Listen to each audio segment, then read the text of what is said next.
नमस्कार दोस्तों, आज हम कक्षा 9 हिंदी में गद्य 15वां डाकजीव जो शेखर जोशी ने लिखा हुआ है वो आज हम पढ़ने वाले हैं। तो सबसे पहले डाकजीव का मतलब क्या है? उसका मतलब है बड़ा भाई। तो ज़्यादातर हर एक इलाके में अलग अलग बोली बोली जाती है। जैसे कि हम बंगाल की ओर जाते हैं तो वहाँ पर बड़े भाई को दादा बोलते हैं। इसी तरह यहाँ पर पहाड़ी लोग जो है वो दादाजी को अपना बड़ा भाई बोलते हैं। तो वही छोटी सी कहानी यहाँ पर हमारे सामने शेखर जोशी ने रखी है, वो हम कहेंगे। तो हम शुरू करेंगे। चौक से निकलकर बाईं ओर जो बड़े साइन बोर्ड वाला छोटा कैफे है, वही जगदीश बाबू ने इसे पहली बार देखा था। तो जगदीश बाबू जो हमारे आज की कहानी के नायक है, वो एक दिन शहर में कुछ काम से थोड़े दिनों के लिए रहने के लिए गए थे। वहाँ पर वो एक काफ़े यानी कि छोटी सी रेस्टोरेंट होटल में गए थे। तो वहाँ पर एक छोटे से बालक को देखा था। गोरा चिट्टा रंग, नीली सपाट आंखें, सुनहरे बाल और चाल में एक अनोखी मस्ती पर शिथिलता नहीं। तो एक छोटे से बालक की बात करते हैं कि वो छोटा बालक था, गोरा चिमटा था और उसकी चाल में अनोखी मस्ती थी और सुनहरे बाल थे। ऐसा एक बालक मैंने पहली बार उस काफे में यानी रेस्टोरेंट में देखा। कमल के पत्ते पर फिसलती हुई पानी की बूंद की स्फूर्ति। तो उस बालक की स्फूर्ति बड़ी अच्छी लगी उनको कि मानो कमल के पन्ने पर मानो कोई बूंद पानी की फिसल रही हो, ऐसी उसकी चाल और उसकी स्फूर्ति ऐसी थी। आंखों की चंचलता देखकर उनकी उम्र का अनुमान केवल 9-10 वर्ष की लगाया जा सकता था और शायद वही उम्र उसकी रही होगी। तो उन्होंने अंदाज से उम्र उनकी 9 से 10 साल का बच्चा होगा ऐसी लगाई। और जली सिगरेट का एक लंबा कस खींचते हुए जगदीश बाबू ने काफे में प्रवेश किया। तो वह एक मेज पर से प्लेट उठा रहा था और जब वे पास ही कोने के टेबल पर बैठे तो वह सामने था। अब क्या है, जगदीश बाबू काफे में प्रवेश करते और एक कोना था, वहाँ टेबल उस पर वहाँ पर बैठ गए और वो सामने आ गया। मानो घंटों से उनकी उस स्थान पर आने वाले व्यक्ति की प्रतीक्षा कर रहा हो।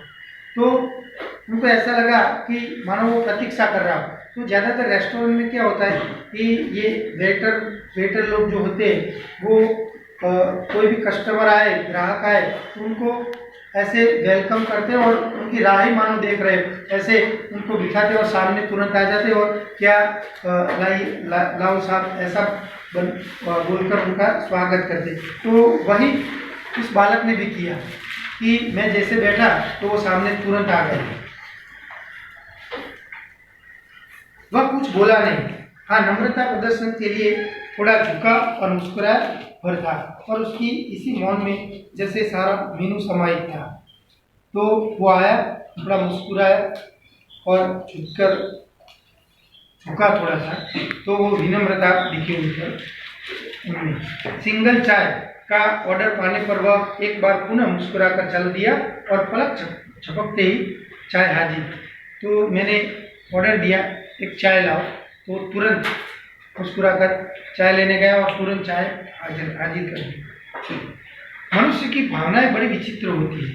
निर्जन एकांत स्थान में निश्चल होने पर भी कभी कभी आदमी एकाकी अनुभव करता है। तो मनुष्य का क्या है भाई कि कोई ऐसे जगह पर आप चले जाओ, वहाँ कोई अपना लोग ना हो, तो मनुष्य क्या है कि निस्संग यानी अकेलापन महसूस करता है। वहाँ पब्लिक होती है मगर अपना कोई नहीं होता। तो यहाँ पर जगदीश बाबू के साथ भी ऐसा हुआ। नया शहर था, कोई अपने वाला कोई था नहीं, इसलिए वो भी आज निस्संग यानी अकेलापन महसूस कर रहे थे। लगता है इस एकाकीपन में भी सब कुछ कितना निकट है, कितना अपना है। परंतु इसके विपरीत कभी कभी सैकड़ों नर नारियों के बीच रहकर भी, वातावरण में रहकर भी सूनेपन की अनुभूति होती है। तो मैंने कहा है उसी तरह कि बहुत से लोग होते हैं, उसके बीच में आप रहते हो, लेकिन अपना कोई ना हो तो आपको अकेलापन महसूस होगा। लगता है जो कुछ है वो पराया है, कितना पराया है, पर वह अकारण ही नहीं होता। इस एक अकेलापन की अनुभूति इस अलगाव की जड़ें होती है, वृक्षों पर विरक्ति की किसी कथा के मूल में। जगदीश बाबू दूर देश से आए हैं, अकेले हैं। चौक की चहल पहल, कैफे के शोरगुल में उन्हें लगता है सब कुछ अकेला अकेला अकेला है।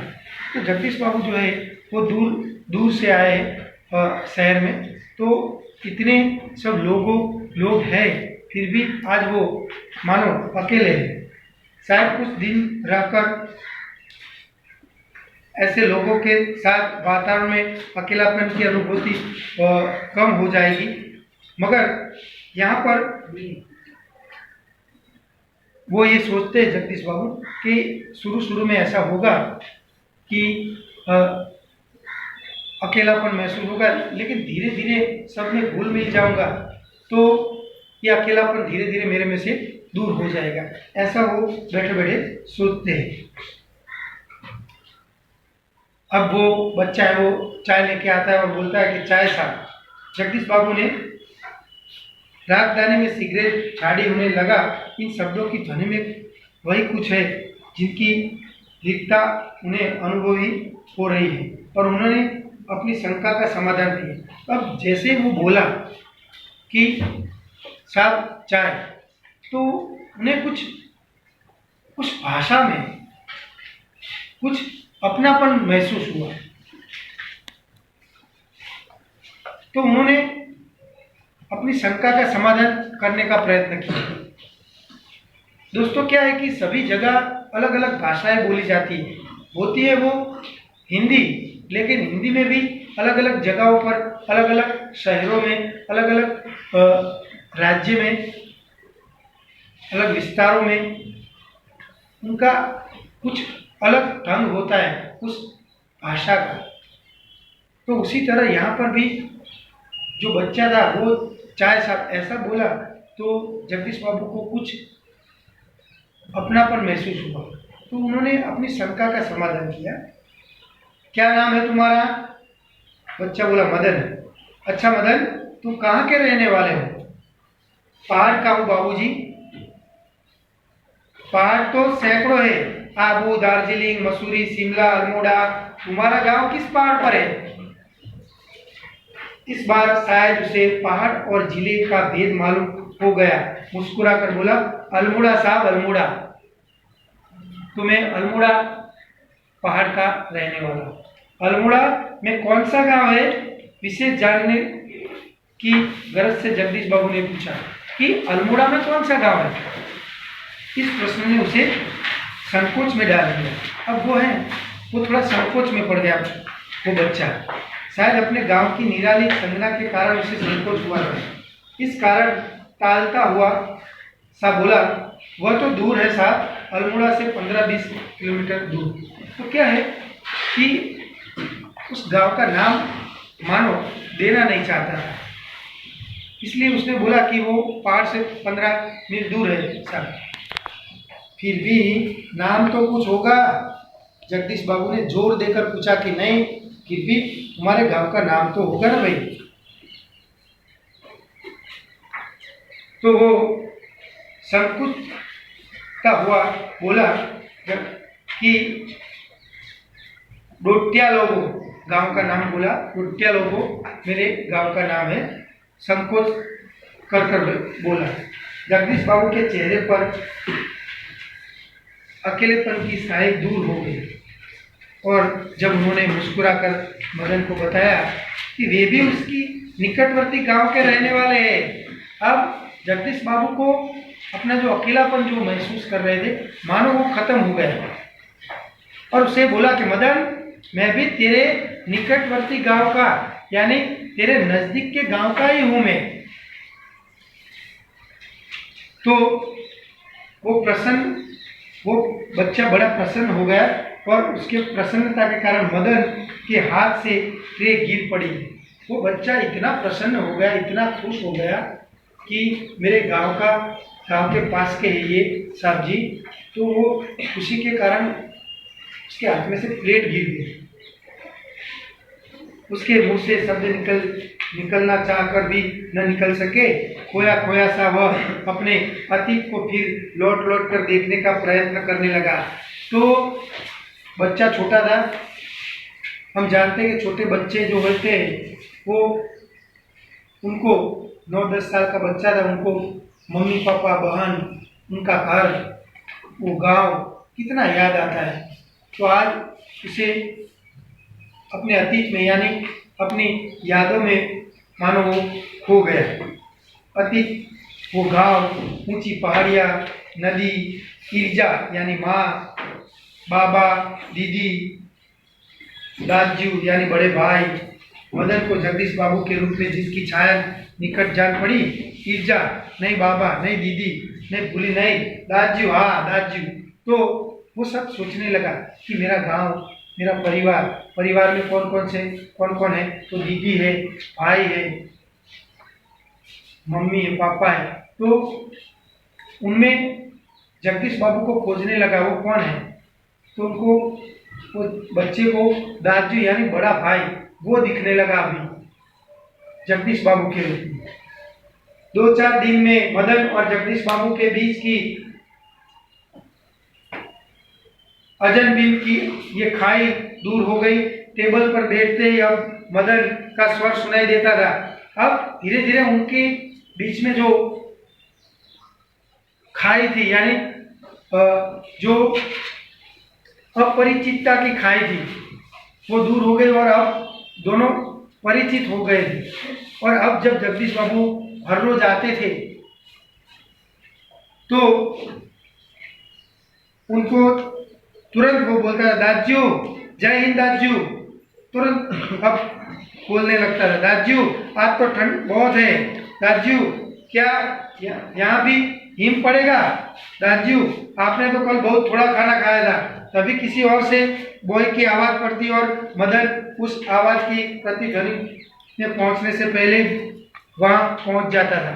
तो अब क्या है, जगदीश बाबू जैसे आए तो वो दादू दादू कहकर उनको बुलाता था कि दादू क्या है, दादू आज ठंड पड़ेगी, हिम पड़ेगी, ये सब बातें अब बोलने लगा था। और तुरंत दूसरी आवाज आती है तो वो दौड़कर वहां चला जाता है। ऑर्डर लेकर फिर जाते जाते जगदीश बाबू से पूछता है, दादू कोई चीज लाओ आपके लिए, पानी लाओ। लाया दादू शब्द को उतनी ही आतुरता और लगन से दोहराता जितनी आतुरता से बहुत दिनों के बाद मिलने पर भी माँ अपने बेटे को चूमती। तो वो इतना खुश रहने लगा बच्चा कि मानो उसका बड़ा भाई जो है वो वहाँ पर आ गया हो और उनके हर बात धीरे धीरे मानने लगा और खुश प्रसन्न रहने लगा। कुछ दिन बाद जगदीश बाबू का एकाकीपन दूर हो गया। उन्हें अब चौक कैफे की नहीं, सारा शहर अपनेपन के रंग में रंगा हुआ सा लगने लगा। अब क्या है कि जगदीश बाबू थोड़े दिनों बाद धीरे धीरे सब पहचानने लगे।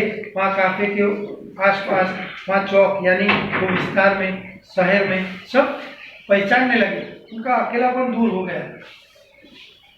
और अब क्या होता है देखो, अब उन्हें यह बार बार दाजू कहलाना अच्छा नहीं लगता। और वह मदन था कि दूसरे टेबल से भी दाजू दाजू बुला रहा था। तो अब क्या है कि अब वो रेस्टोरेंट में आने लगे, काफे में आने लगे, तो वो बच्चा जो है वो वहाँ काम करने वाला वेटर है, वो अपने जगदीश बाबू को दाजू दाजू कहकर पुकारता था बार बार।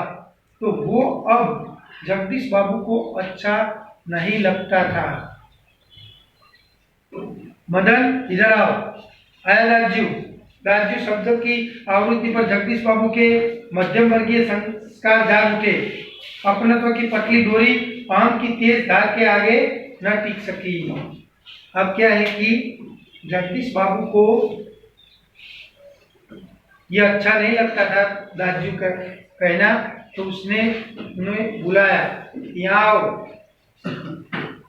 और जो अहम अहंकार, अभिमान जो है वो उसके कारण ये संबंध की डोर थी वो टूट गई। दाजू चाय लाओ, ऐसा बोला। चाय नहीं, लेकिन वह दाजू दाजू क्या चिल्लाते रहते हो दिन भर? किसी की प्रेस्टीज का ख्याल भी नहीं है तुम्हें कि मेरी इज्जत का ख्याल तो करो। क्यों क्या दाजू दाजू कहकर पुकारते रहते हो? जगदीश बाबू का मुंह क्रोध के कारण थमथमा गया, शब्दों पर अधिकार नहीं रह सका। मदन प्रेस्टीज का अर्थ समझ सकेगा या नहीं यह भी उन्हें ध्यान नहीं रहा, पर मदन बिना समझे ही सब कुछ समझ गया।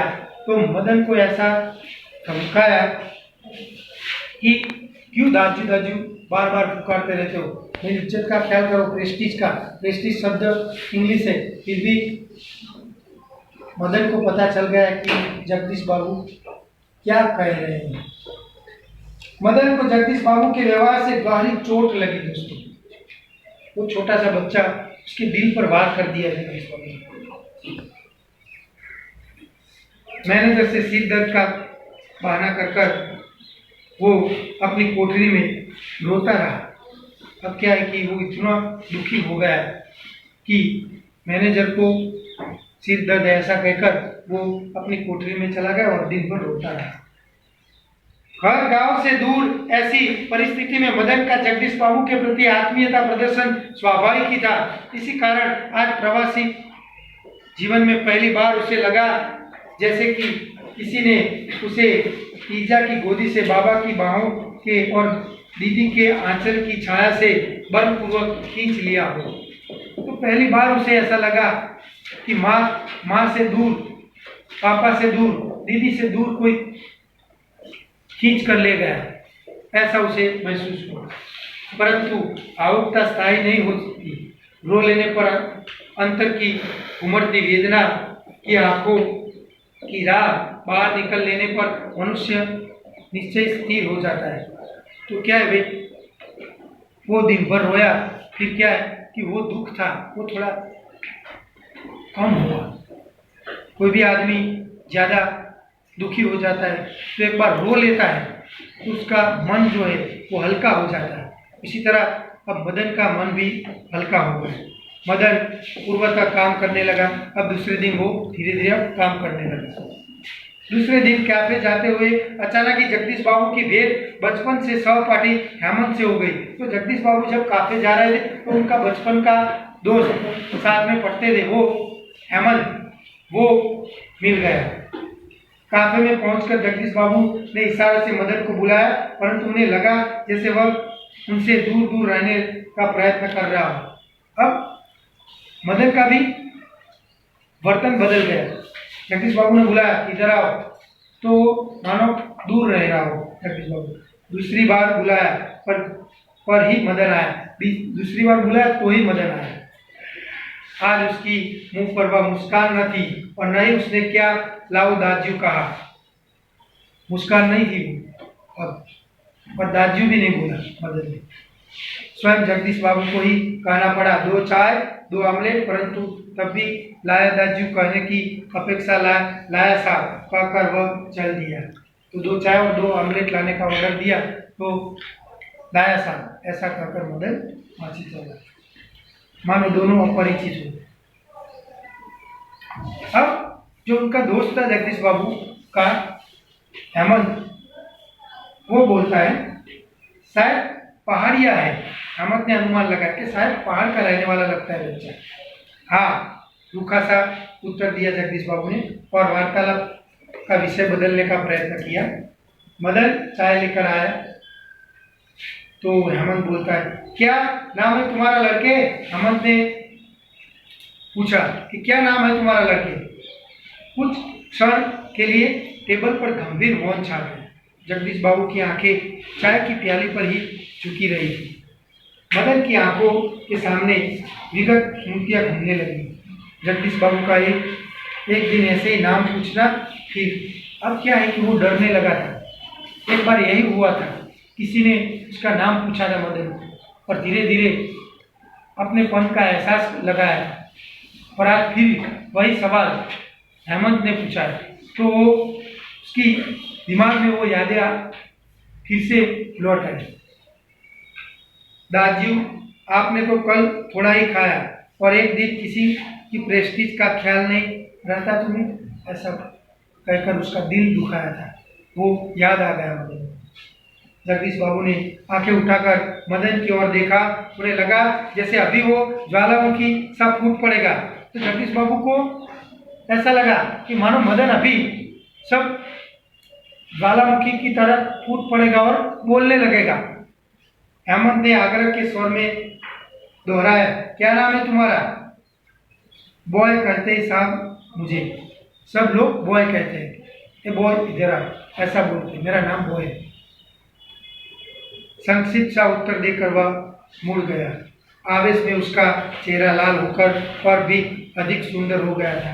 तो अब जो लड़का था वो उसे पता चल गया था कि कोई भी ऐसा आदमी आए तो उसे अपनेपन का एहसास मत कराओ, वरना एक दिन चोट लगती है, जैसे जगदीश बाबू ने उस लड़के को छोड़ दी। तो ऐसी छोटी सी कहानी जो है हमारे सामने रखकर हमें ये कहने का प्रयत्न करवाया है लेखक ने कि कोई भी बच्चे को